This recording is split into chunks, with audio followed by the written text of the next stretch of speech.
il y a de cela quelques mois en arrière, je crois que même plusieurs années en arrière en fait, j'ai encouragé une personne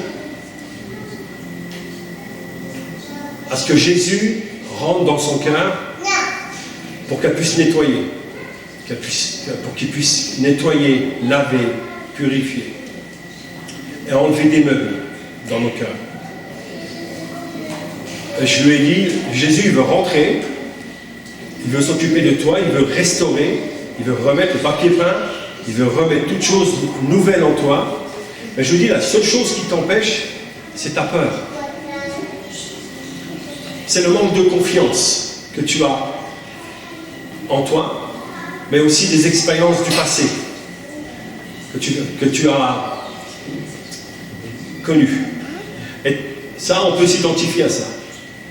À cause du passé, on a du mal à faire confiance. On a du mal à laisser quelqu'un rentrer dans notre cœur, dans notre vie, et nous aider à devenir une meilleure personne. Oui ou non? Oui. Merci. Ça arrive souvent. Parce qu'on a peur, parce qu'on ne connaît pas la personne, on ne sait pas les intentions de la personne, donc on évite, on ne veut pas qu'elle nous parle dans notre vie. Jésus n'est pas dépeint comme ça, dans la parole. Dans la parole, c'est écrit que c'est un gentleman. Dans la parole, il est considéré comme l'agneau de Dieu, quelqu'un de doux et humble de cœur. C'est parce qu'il est doux et humble de cœur, il veut tout le temps nous respecter, comme a dit Anne aujourd'hui, il veut nous respecter, il veut nous aimer, mais en plus de nous respecter et nous aimer, il veut nous construire. Il veut qu'on devienne des meilleures personnes pour son service. Je ne veux pas dire meilleures pour avoir le super costume, l'orgueil monte, mais pour avoir les fruits, pour avoir une identité qu'on a perdue dans ce monde, pour la retrouver en Christ. Amen. La Bible dit que l'ennemi il est venu pour voler, pour tuer, pour détruire. Qu'est-ce qui t'a volé? Qu'est-ce qui t'a volé? Pour que toi, tu te renfermes. Qu'est-ce qui t'a volé pour que toi, ça t'empêche de faire confiance à la personne en face de toi qui te veut du bien? Qu'est-ce qui t'a volé pour que lui, le Seigneur, tu l'empêches de travailler dans ta vie, de venir frapper à la porte et qu'il puisse rentrer? On est tous passés par là. On a tous peur de l'inconnu. On a tous peur de qui est à la porte. Je voudrais juste qu'on se souvienne que Jésus est le bon berger. La Bible dit que je suis à la porte et je frappe. Amen. Il frappe gentiment. Il n'est pas en train de faire le GIGN, en train de taper la porte à 6h du matin. Ça n'a pas été mon expérience. Mais ce n'est pas quelqu'un qui va forcer.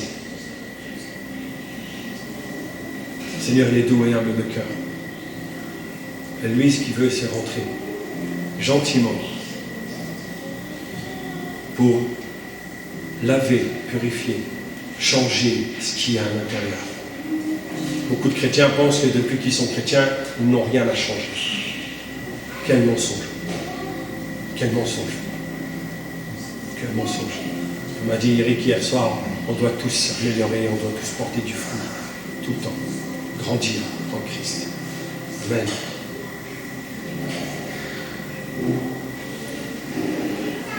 Il y a un homme religieux, Nicodème, il est allé voir Jésus la nuit.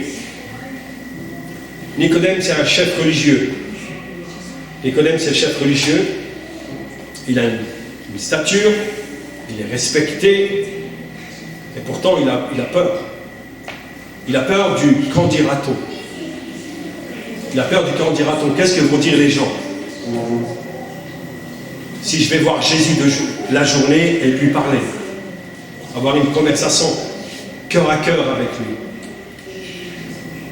Jésus, il était tranquillement. Nicodème, était tranquillement, j'imagine la scène au coin d'un feu, Nicodème qui vient la nuit,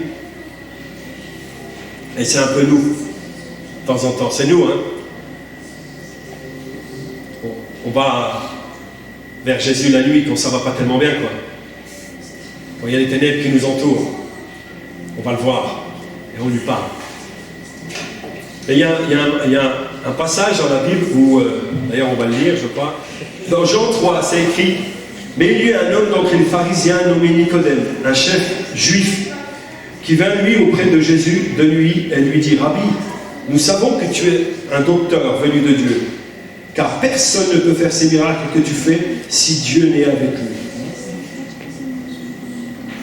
Clairement, Nicodème, on le voit clairement dans la Bible qu'il a la révélation de qui Jésus est, le Fils de Dieu.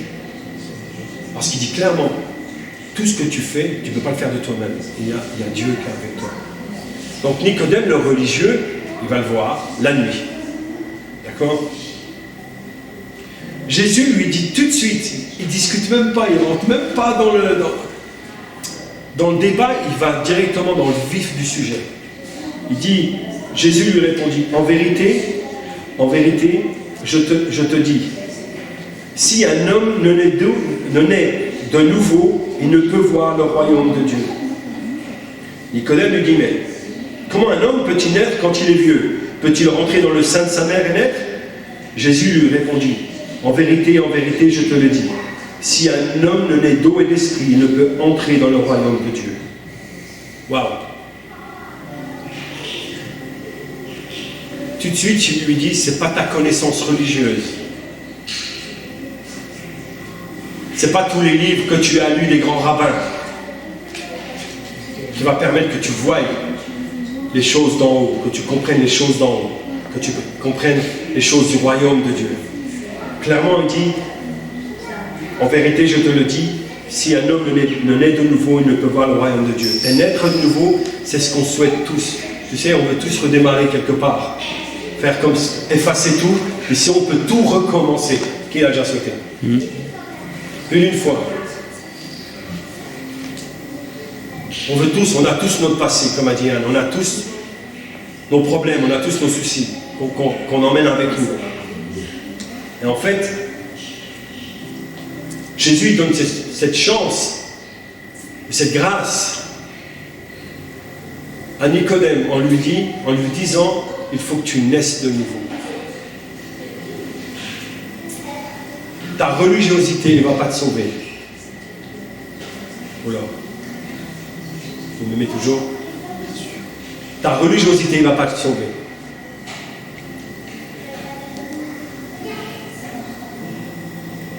Ta connaissance ne va pas te sauver.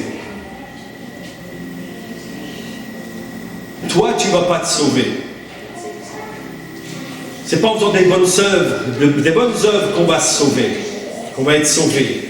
Sauvé dans le sens, je veux dire, si on meurt, on va dans la présence de Dieu. On meurt. La peur de la mort a disparu. Il y a la vie en Jésus et la vie éternelle. C'est magnifique de savoir qu'on peut recommencer. Mais la seule chose qui nous empêche de recommencer, c'est la peur d'avancer, de faire confiance à Jésus, pour lui dire, Seigneur, ok, viens dans mon cœur, pardonne mes péchés, viens dans ma vie, sois le Seigneur, et montre-moi comment toi tu fais, et je te suivrai. C'est seulement ça que Dieu veut, parce que c'est le commencement. Il dit, il frappe à la porte. Et si tu lui ouvres la porte, si je lui ouvre la porte, il va rentrer, et il va nettoyer, il va s'occuper de ta vie, il va s'occuper de la mienne. Et il va nous apprendre comment il lumières dans ce monde, comment le représenter, comment le voir. Si on connaîtrait l'amour que Jésus a pour nous, je crois qu'on changerait tous. Je crois qu'on pleurerait tous.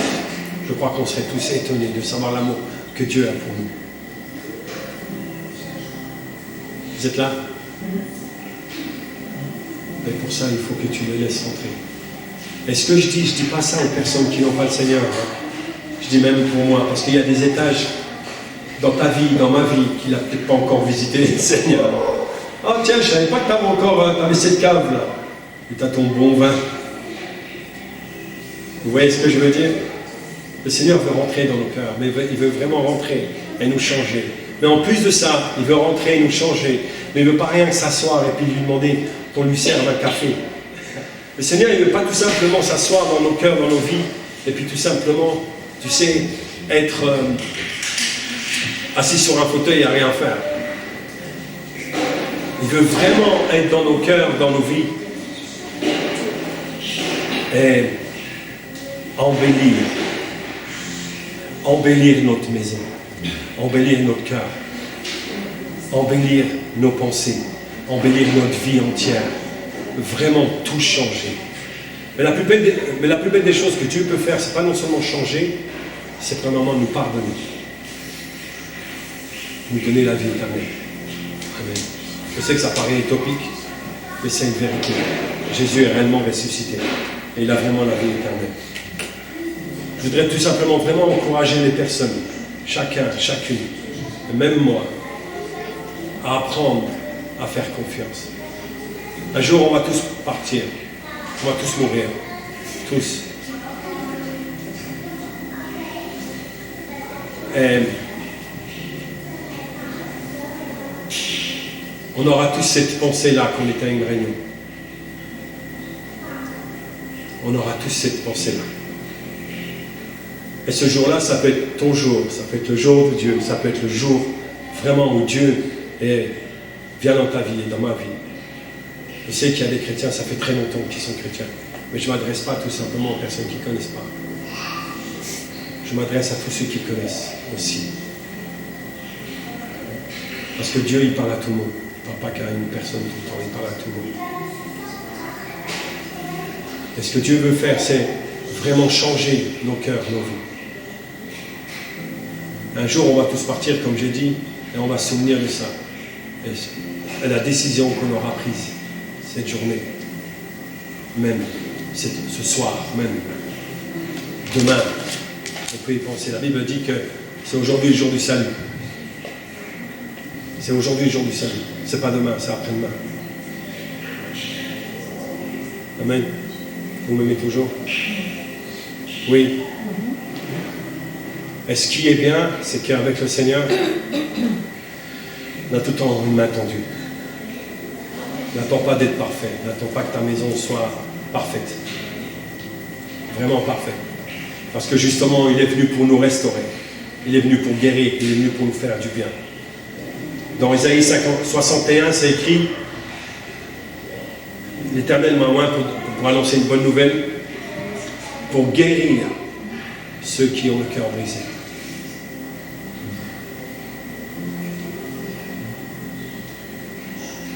Le Seigneur est venu pour guérir ceux qui ont le cœur brisé.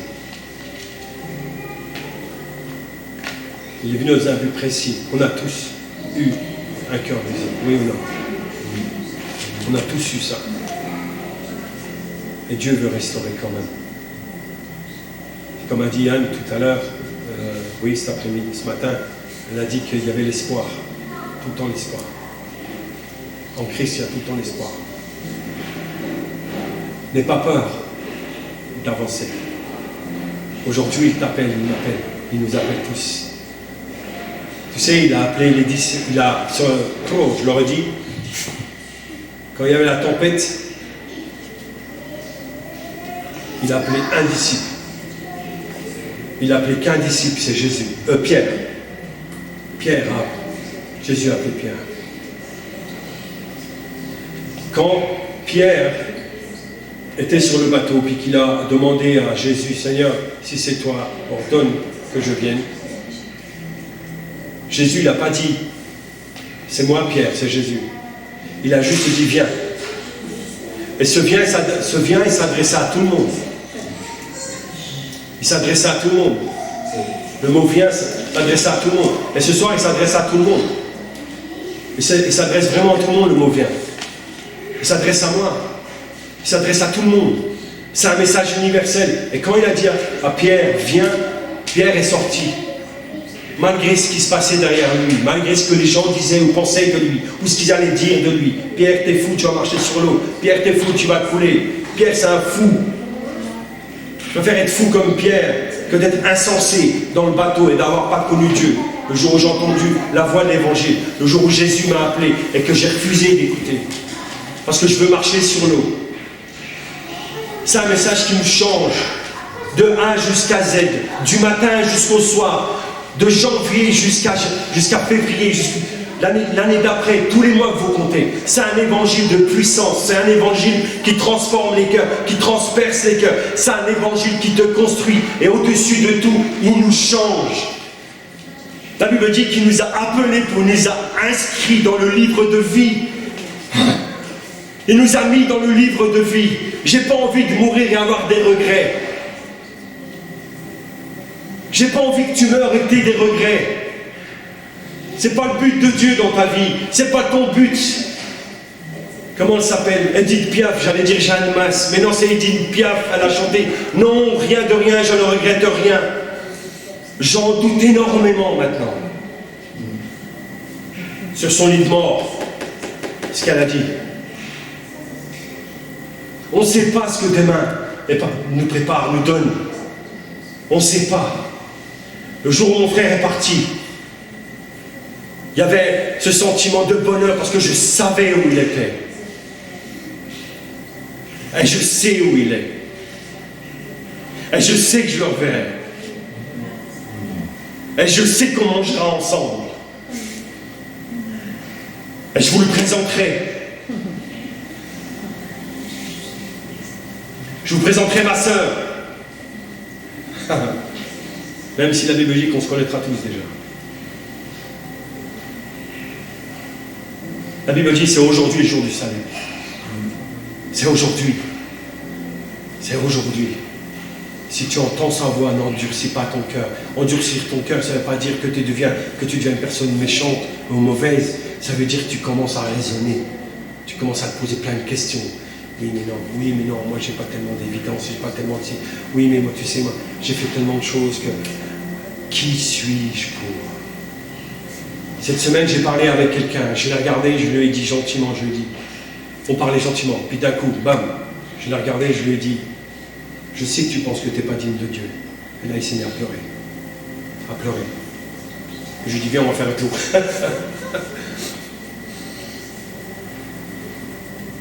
Ce qui est beau, c'est que Dieu nous rend dignes. Non pas parce qu'on est les meilleures personnes, non pas parce qu'on a un super CV, non pas parce qu'on a des connaissances de la Bible ou qu'on a des connaissances religieuses. Parce qu'à la fin de la vie, tout ce que Dieu va nous demander, qu'as-tu fait de mon fils? Je suis venu aux réunions,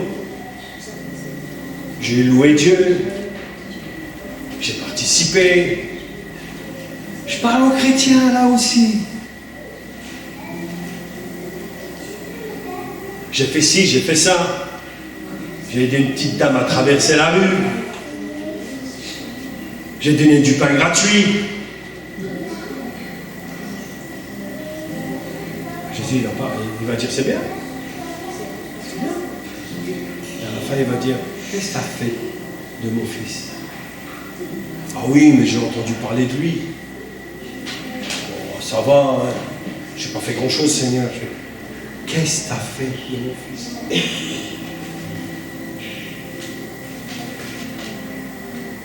Et toi, tu penses, et on pense, qu'on va aller devant Dieu et qu'on va lui dire, ben moi aussi j'ai des choses à lui dire, à Dieu. La Bible dit que toute bouche sera fermée. Face contre terre. On ne dira rien. Certains ils vont avoir la bouche bée. Si j'aurais su, j'aurais écouté ce que m'a dit Kamel, j'aurais écouté ce que m'a dit Eric, j'aurais écouté ce que m'a dit Lydie, Kaki, n'importe qui ici. J'aurais écouté, j'aurais tenu compte. À la fin, ce qui compte, c'est qu'est-ce que tu as fait. Vous savez, moi, avant que je devienne chrétien, que j'ai accepté le Seigneur dans ma vie, parce que je ne veux pas parler d'être chrétien, d'accord? C'est trop facile. Parce que de temps en temps, les chrétiens, c'est comme, je suis un musulman. Vous voyez ce que je veux dire? Je suis musulman. Ok? Je parle vraiment chrétien. Chrétien, c'est être comme Christ. Suivre Christ. Être disciple de Christ. C'est plus loin encore. C'est chercher à lui ressembler. Et moi, je pensais, du haut de mes 14, 15, 16 ans, que si je faisais des bonnes œuvres, j'allais aller au ciel. C'est pas des bêtises. J'ai cru que j'allais aller au ciel. Alors avec mon frère Michel, de temps en temps, il y avait des petites batailles entre lui et moi. Quand mes parents nous demandaient de faire quelque chose, on se battait pour le faire. Comment ils disent la religion musulmane, les ressénettes, les bonnes œuvres. C'est les bonnes œuvres. Cling. Puis on pensait que si on allait au ciel, ben ça va être ça. Avec mon frère, on se battait pour ça. C'est la vérité. Jusqu'au jour où on a découvert qu'en fait c'est un évangile de grâce et puis que surtout, c'est pas parce qu'on a fait des bonnes œuvres. La Bible dit ceci dans les évangiles. C'est même Jésus qui s'adresse. Il dit que celui qui m'aime, prenne sa croix, qui me suive. Oula, je vais aller plus loin parce que la Bible a dit d'aller plus loin. Qu'il renonce à lui-même. Waouh. Ça fait mal. Hein? Parce qu'on se dit, mais ma vie, moi j'ai plein de choses à faire, ma vie. Jésus dit, celui qui perdra sa vie à cause de moi, il la retrouvera. Celui qui cherchera à la sauver, la perdra. Waouh. Dans tous les cas, Jésus a raison à la fin. Devant Dieu, quand on va tous mourir, on va tous partir, à la fin, c'est Dieu qui aura le dernier mot. C'est Dieu qui aura le dernier mot. On a parlé avec Étienne, Marjolaine et Cécile, et ils m'ont demandé qu'est-ce qui caractérise Jean. Et il y avait un verset qui m'était venu, c'est « Celui qui fait la volonté de Dieu demeure éternellement ». Wow. Ce n'est pas des promesses comme des papillons qui volent et puis que... Oh, c'est beau un papillon. Non, c'est des vraies promesses. C'est des promesses de la Bible. Il y a des personnes, des personnes chrétiennes, tout comme moi, qui aiment le Seigneur, mais ils s'arrêtent à la croix. Ils ne vont pas plus loin que la croix. Ils s'arrêtent à la croix. Et puis ils regardent, oh Seigneur, pardon-moi, Seigneur, merci, merci Seigneur pour le pardon de péché, merci Seigneur. Mais ils ne vont pas plus loin. Ils expérimentent la croix, mais ils n'expérimentent pas Jésus ressuscité. Oh. Ils n'expérimentent pas Jésus ressuscité. Et il y a des chrétiens, ils se contentent de peu. Vous savez, il y en a, ils prennent les niais. Oh, je viens une fois dans l'année, c'est bien. Je ne dis pas qu'il ne faut pas venir, hein. C'est pas ce que je dis. C'est comme si Jésus était devenu notre dealer. Je vais lui prendre mon fixe. Je vais lui prendre ma drogue, puis je repars. Qui a connu ça? Alors que c'est lui la source. Il est la source de tout. Il donne tout. Il remplit tout. Il fait tout. Ma belle-mère, la dernière fois, l'a bien décrit. Elle a dit, c'est le meilleur. He's the greatest. C'était pas Mohamed Ali. C'est Jésus. Je t'encourage à marcher vers lui, aller plus loin. Va plus loin. Ne te repose pas sur ta femme ou ton mari. Ne te repose pas sur la relation que ta femme a avec Dieu. Ne te repose pas sur la relation que ton mari a avec Dieu. Toi, expérimente. Toi, connais. Vis. Sois une source d'eau vive. Sois une source dans ton foyer. Sois une source là où tu vas au travail. Pas religieuse, mais la vie. Sois quelqu'un qui connaît Jésus. La Bible elle dit que quand il y aura le jugement, je vais être dur, parce que la Bible elle est dure par moments. J'aimerais bien qu'elle soit toute douce, toute gentille, mais il y a des coups, ça rigole pas. C'est une vérité. Jésus s'est mis en colère dans le temple, hein. Et il avait un fouet. Alors moi je me dis, il a dû toucher du monde. Il a dû toucher du monde avec son fouet. Bref, la Bible dit que quand il y aura le jugement, mais Seigneur, j'ai fait ci, j'ai fait ça, j'ai encore fait ci, j'ai fait ça. Le Seigneur dit, mais je ne te connais pas. Vous savez pourquoi il dit ça? Parce qu'il veut qu'on le connaisse ici, sur terre. La Bible dit que Jésus il dit, mais je ne vous connais pas. Je ne te connais pas. Tu te rends compte? Tu vas dans ta famille, tu frappes à la porte, on te dit, je ne te connais pas. J'ai connu ça. Quand mon frère m'a dit, t'es plus mon frère. Et par la grâce de Dieu, Dieu a mis la paix. Je vous encourage à avancer. Expérimente. Goûte comment Dieu il est bon. C'est comme ça que j'ai fait, moi. Alors ce qu'il a fait pour moi, l'arabe qui traînait dans les quartiers, le voleur d'autoradio, pour acheter sa drogue, dis pas ça à la première.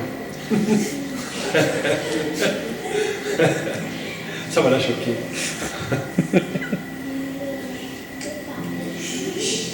J'étais tout timide, je disais à Anne que j'étais très timide, tout créatif. J'avais peur, mais Dieu m'a changé. Vous savez pourquoi il m'a changé? Vous voulez savoir le secret? Qui n'est pas un secret, parce que si je vous dis, ce sera un peu un secret. Vous voulez savoir pourquoi?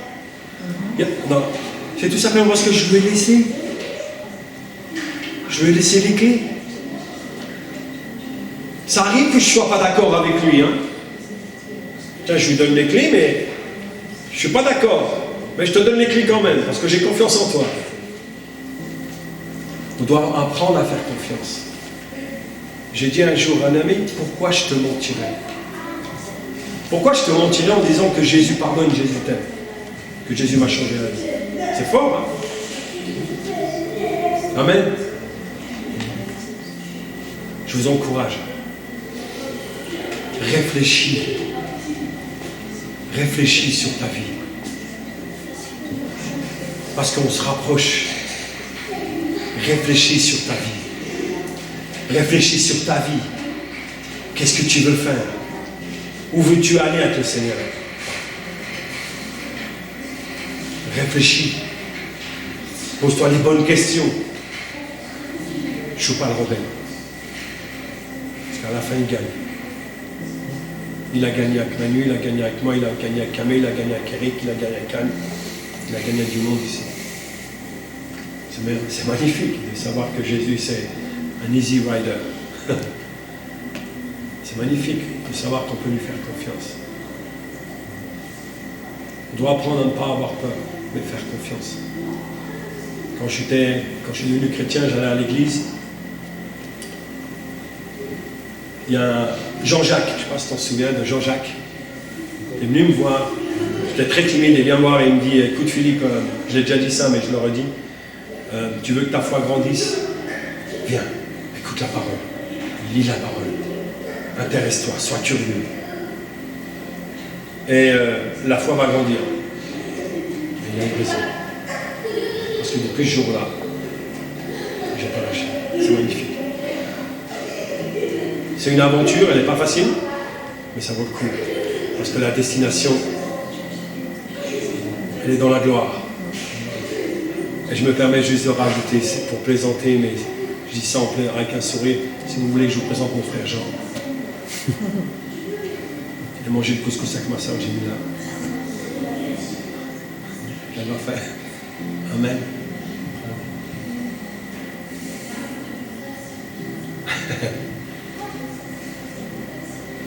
Je sais, c'est pas toujours un évangile cool. Un jour, un ami chrétien m'a dit Moi, je crois que si c'est la volonté de Dieu, tout est nickel, tout est parfait. C'est ce qu'on m'a dit. Et moi, je lui ai dit, c'était la volonté de Dieu que Jésus vienne. Je vois où il a fini. Voilà. Mais ça vaut le coup. Ça vaut le coup. Ça vaut le coup. C'est une aventure. Et je peux dire une chose, c'est qu'il guérit les cœurs brisés, les déceptions. Il les enlève. Il guérit ça. Amen. Qui croit ça? Qui a déjà été déçu dans la vie? Qui a été guéri sur ce que Dieu a fait dans sa vie? Je sais que on doit penser, ah oui, mais non, tu n'as pas vécu ce que j'ai vécu. C'est vrai. C'est vrai. Mais toi et moi, on a le même cœur. Toi et moi, on a le même cœur. Fait de chair, on s'est pris des coups, mais on change tous par la grâce de Dieu. Et moi, je voudrais juste vous encourager là-dessus. C'est qu'il y a des gens, ils ont tellement été déçus que le cœur s'est endurci, est devenu dur. Mais ça peut changer. Ça peut changer à partir du moment où on donne notre cœur à Jésus et qu'on lui donne les clés. Amen. Voilà. Amen. Amen. Voilà, là, vous êtes endormis, là. Amen.